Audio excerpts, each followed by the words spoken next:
Hello everyone, welcome to this little tips video. In this video I'm going to show you how I solder on the pinion gear onto the brushless motor for my brushless drive setup that I use in my beetle weights. I've used this setup in Psychotic Break 2, Psychotic Break 1, Anxiety Attack, and also Long Man, and I've just figured out how to kind of keep that pinion in place. I've seen a lot of people do different things, from completely removing the whole pinion and the shaft from the motor, down to gluing in place and all sorts of other things. I found that soldering it in place is the best way to go for me, so in this video I want to show you my process on how I solder on the pinion gear onto the brushless motor. So let's go over to the workbench and look at the pieces. Little tips. So I have a separate video that covers this in a little bit more detail, but quite simply we're taking this motor that we buy and converting it into this. This one has a brushed motor on the back of it like this, and then this one now has the brushless motor. It's a lot lighter, has a little bit more power. This isn't the point of this video, but generally this is what we're trying to do. Now in this process, when we remove this motor, we need to use this pinion gear on this motor, and we need to either transfer that over, or like I said previously, what some people do is pull out this whole thing and then reinstall it in this. I think that's a little bit too complicated, so let me show you how we actually get this pinion onto this motor so it doesn't slip.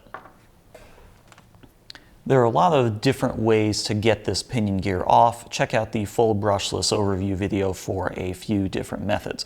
But now that this pinion gear is off, we just need to prop it on there. So let me show you what happens if we just kind of press it on and don't do anything else.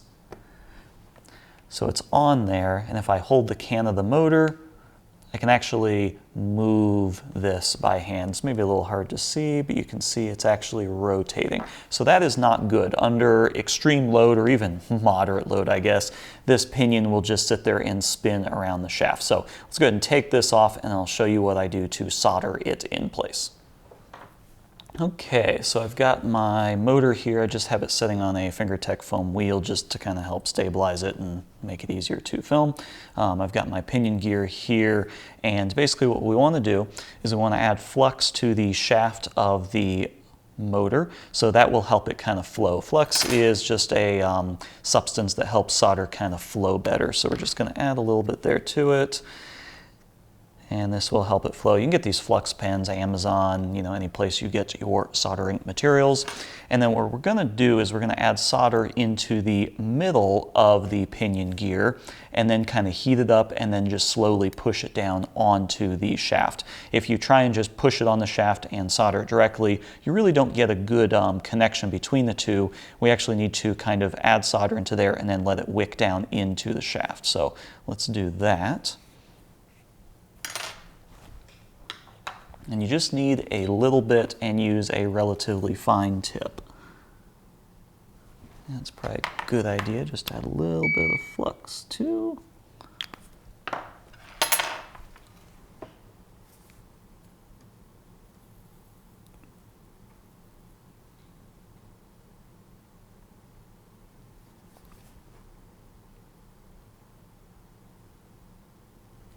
I guess just a little bit on the inside. Now we're going to take this, and you just want to be careful not to get any on the actual teeth. So just going to kind of line that up, heat it and press. That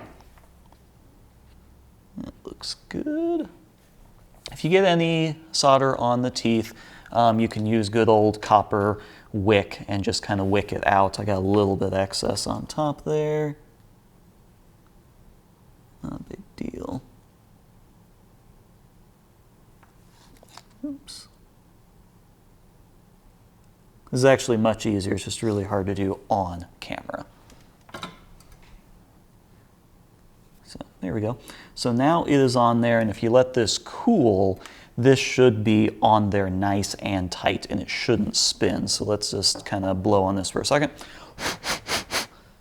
The final step that you might want to do is just to kind of go through all of your teeth and make sure they are clear of debris and flux. So I'm just using some nice fine tip tweezers. And just kind of go through and scrape the inside and make sure there's no gunk in there. That should be fine. So it will be maybe a little bit ugly on the outside, but that's not a big deal. And if you do have an issue with the shaft still spinning around the pinion, you can just try and add a little bit more flux on the top, hold the soldering iron down, and then just add some more and try and get those two to heat up together. You will need to use relatively high temperature because this shaft is, just not going to want to wick in the solder very easily. So yeah. That's about all there is to it, and this one looks totally good. So the finished motor is like this, and as you remember earlier in the video I was able to spin this by hand. Well, now we go one step further. That is how tight that is on there. It actually pulls out with the whole shaft. Granted, I did, of course, undo that set screw, but it is pretty permanently in there, so that's really nice. Let's put that back. There you go. So that's all there is to it. I realize that this isn't exactly rocket surgery, but when I first started doing this, I went on the internet, went on YouTube trying to find a couple people that had done it before just to kind of see what the process looked like, and couldn't find anything. So hopefully this gives you a little bit more confidence into what it looks like and that it does actually work and you can actually solder the pinion gear on there without getting a bunch of gunk in all the teeth. So as always, thanks for watching. If you want to know more about this gearbox setup, you can check out the other video, which is the full overview of the gearbox setup. Check it in the description down below. And I also have links for the flux pen and also the solder wick as well, if you haven't used those before. They're nice little handy tools to have. So as always, thanks for watching. Check me out on Facebook. Check out my Amazon link down below if you want to help support my channel, and see you in the next video.